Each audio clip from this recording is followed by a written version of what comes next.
اس دنیا میں تشریف لے کر آ گئے اور کروڑوں کی آمدیں آ سکتی ہیں لیکن اس لباس کو کوئی تبدیل نہیں کر سکتا۔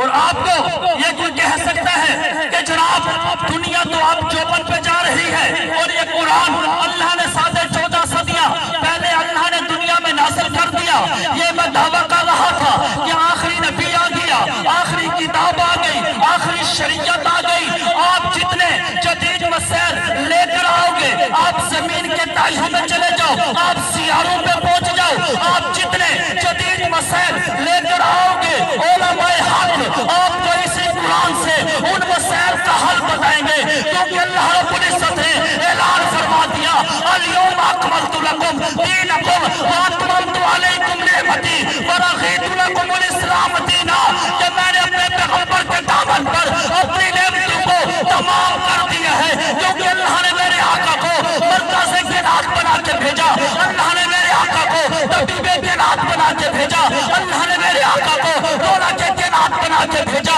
اللہ نے میرے آقا کو سخنے کائنات بنا کے بھیجا، اللہ نے میرے آقا کو طبیب کائنات بنا کے بھیجا، اللہ نے میرے آقا کو بہار کائنات بنا کے بھیجا، اور اللہ نے میرے آقا کو مصطفیٰ بنا کے بھیجا ہے۔